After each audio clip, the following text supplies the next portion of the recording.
Dan Hooker issued a blistering response when his upcoming fight with Arman Tsarukyan was announced. Speaking candidly on Submission Radio, Hooker made it clear that this matchup means more than just another fight on the card. It's personal, and he plans to make it an intense, memorable showdown for the fans. Hooker described his approach in straightforward terms. He intends to come forward and impose his style, looking to finish the fight decisively. He emphasized that he will pursue the kind of damage that shifts momentum and forces a definitive conclusion. For him, the stakes are not merely professional, they are emotional. He said the build-up, the face-offs, and the palpable tension are all integral to what makes a fight compelling, and he's prepared to lean into that energy. On Tsarukyan himself, Hooker did not hold back. He painted a blunt portrait of his opponent as someone who does not provoke him with words, but who nonetheless riles him in other ways. Hooker characterized Tsarukyan as uninteresting from a verbal standpoint and suggested that attempting to rile him through banter would be futile. Yet, despite that perceived restraint, Hooker insisted the animosity between them is genuine and will be on full display when they stand across from one another. Hooker's contempt for his opponent came through in stark terms. He framed his dislike as complete and emphatic. Not merely a professional rivalry, but a deeper aversion to everything Tsarukyan represents in Hooker's view. He spoke with a kind of grim relish about the physical confrontation to come, noting that he looks forward to the press conferences, the stare-downs, and the inevitable spike in intensity that precedes a heated contest. At the core of Hooker's remarks is a warrior's mentality. He is unapologetically committed to the visceral elements of combat sports, the confrontation, the risk, the hope of a dramatic finish. For him, fights are more than strategy or rankings. They are moments in which individual will and emotion collide. He made it clear he will be an active participant in creating that friction, not a passive observer. Hooker repeatedly emphasized his intent to be aggressive and decisive, to force an outcome that removes any doubt. Despite the aggressive rhetoric, he also acknowledged the role of the audience in elevating the fight.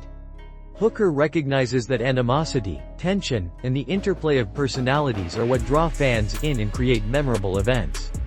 He said he intends to give the fans exactly that, an intense, no-holds-barred encounter that delivers excitement both inside and outside the cage. In short, Hooker framed the matchup as far more than a scheduled bout. It's a personal mission to dominate and to provide an unforgettable spectacle. Whether through skill, aggression, or sheer determination, he left no question about his objective: to engage fully, to press for a definitive result, and to make sure this fight resonates long after the final bell. Conor McGregor has confirmed that he is officially signed to compete on the highly publicized UFC card slated for the White House next summer. Speaking during a live appearance on Fox News, McGregor declared the deal finalized, describing the agreement as signed, delivered, and indicating there is no negotiation remaining. While the UFC has not yet released an official opponent, reports and public expectation point to a likely matchup with longtime rival Michael Chandler. McGregor framed the opportunity as uniquely significant, not simply another return to competition, but an iconic stage on which to re-establish himself. He described visiting the Oval Office and gaining first-hand familiarity with the environment where the event will be staged, noting that this awareness gives him an added advantage over his opponent. The White House card, McGregor asserted, presents a platform of exceptional visibility and historical resonance, making preparation and focus all the more critical. To that end, McGregor revealed plans for a rigorous and disciplined training regimen leading into the bout. He outlined a 6-month, high-intensity training operation during which he intends to remove distractions and dedicate himself entirely to physical and tactical readiness. As part of this self-imposed isolation, McGregor said he will abstain from alcohol, drastically reduce social media activity, and limit phone use, allowing his entire support team to concentrate on executing the training plan. He emphasized that everyone involved is aligned with this approach and understands that the period of focused work is non-negotiable. McGregor conveyed a clear-eyed assessment of what lies ahead, acknowledging both the challenge and the stakes. He emphasized that the forthcoming camp is not an experiment but a deliberate campaign designed to restore the sharpness he believes he demonstrated earlier in his career. Reflecting on his most recent outing, he conceded that a minor lapse in concentration contributed to an injury and an unsatisfactory outcome. Correcting that mistake is a central motivation for his comeback. His objective is simple and forceful: to return in peak condition and demonstrate, unequivocally, what he is capable of. Throughout the interview, McGregor balanced confident rhetoric with methodical intent. He did not shy away from the spectacle surrounding the event, the press conferences, the pageantry, and the public attention, but he framed those elements as secondary to the primary work of preparation. The White House setting elevates the event's symbolic significance, he argued, but it does not alter the fundamentals of competition: discipline, execution, and resilience. In sum, McGregor presented the White House card as both a personal milestone and a professional opportunity. He signaled that the agreement is finalized, that his training plan will be strict and all-consuming, and that his focus is on correcting past errors and returning stronger. Whether the fight materializes against Michael Chandler or another high-profile opponent, McGregor's message was clear. He intends to harness the unique platform of the White House event to stage a decisive, carefully prepared comeback. Alex Pereira has delivered a strong response to recent criticism from heavyweight champion Tom Aspinall, who suggested that Pereira has benefited from favorable matchmaking during his rise in the UFC. Aspinall made the comments during an episode of his Fight Lab show on TNT Sports YouTube channel, claiming that Pereira's run was aided by stylistically advantageous opponents until he finally faced Magomed Ankalaev, whose grappling posed a significant threat. Despite the narrative, it's worth noting that at UFC 313 this past April, Ankalaev failed to land any of his 12 takedown attempts against Pereira, underscoring the Brazilian's defensive improvements. Still, Aspinall argued that the mere presence of a grappling threat was enough to make the matchup a difficult one for Pereira. When asked about the remarks at UFC 320 Media Day, Pereira did not hesitate to fire back. He dismissed Aspinall's claims as baseless and illogical, questioning the reasoning behind the critique. Pereira highlighted the reality of his career path, pointing out that he entered the UFC with a background in kickboxing, very little grappling experience, and limited overall time in mixed martial arts. Yet, he was immediately tested against elite competition in what is considered the toughest MMA promotion in the world. Pereira argued that at the highest level of the sport, there is no such thing as an easy opponent. Even a fighter with a modest record in the UFC would present challenges to someone transitioning from kickboxing, he explained, making the notion of favorable matchups fundamentally flawed. According to Pereira, every fight he has taken in the UFC has been difficult and dangerous, and the suggestion that his rise was the product of selective matchmaking diminishes both his accomplishments and the risks he has faced in the cage. The Brazilian champion's rebuttal also carried a deeper point about respect for the sport and its competitors. He emphasized that every opponent in the UFC, regardless of ranking, possesses skills that can test even the most experienced fighter. By suggesting that Pereira's path was somehow protected, Aspinall, in his view, ignored the reality that every bout at this level demands complete focus and carries the potential for defeat. Pereira insisted that his success is the product of dedication, adaptation, and resilience, not preferential treatment. Beyond simply defending his own resume, Pereira's response served as a reminder of his rapid ascent and the challenges he has already overcome. From transitioning to MMA at a later stage in his career, to capturing titles in multiple weight classes, his journey reflects a willingness to take on high-risk, high-reward opportunities. He rejected the idea that he has been shielded from adversity, instead positioning himself as a fighter who has consistently embraced it. In closing, Pereira stood firm in his stance: the criticisms don't hold weight. He made it clear that his focus remains on preparing for the battles ahead and proving his worth inside the octagon.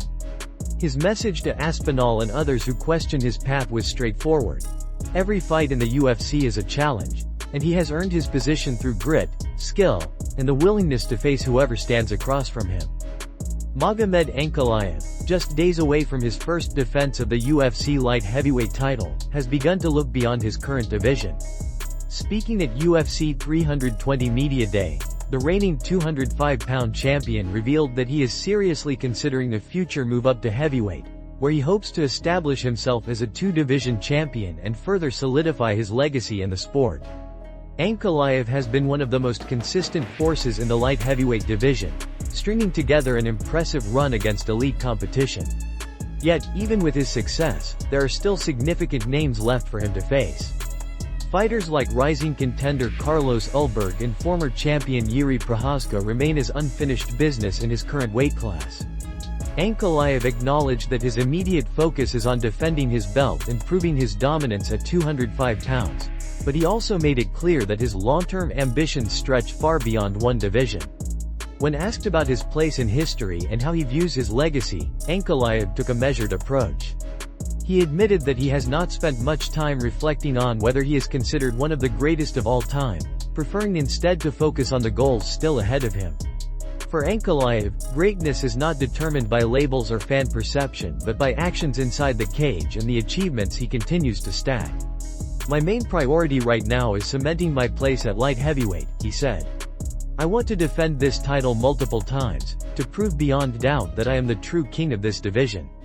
After that, the plan is to move up to heavyweight, challenge myself against the biggest fighters in the world, and capture another belt. Once I achieve that, I will be ready to take the rest I have earned." The notion of moving to heavyweight is an enticing one for both Ankalaev and the UFC. Historically, fighters who have succeeded across multiple divisions have carved out a special place in the sport's history. Legends like Daniel Cormier and Randy Couture made similar leaps and found championship success in both light heavyweight and heavyweight divisions. Ankalaev appears to have his sights set on following a comparable path, believing that the challenge of conquering two divisions will not only elevate his reputation but also provide him with the ultimate sense of accomplishment.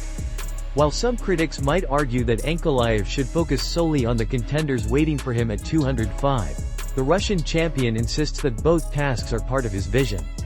He sees defending his title and then transitioning to heavyweight not as conflicting goals, but as sequential steps toward building an enduring legacy. In his view, legacy is not about fleeting praise but about achieving milestones that stand the test of time.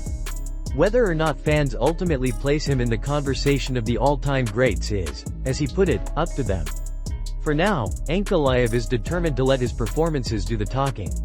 With his first title defense looming, and the heavyweight division possibly on the horizon, he is focused on controlling what he can, winning fights, defending titles, and continuing to climb toward a career that will be remembered long after he hangs up the gloves.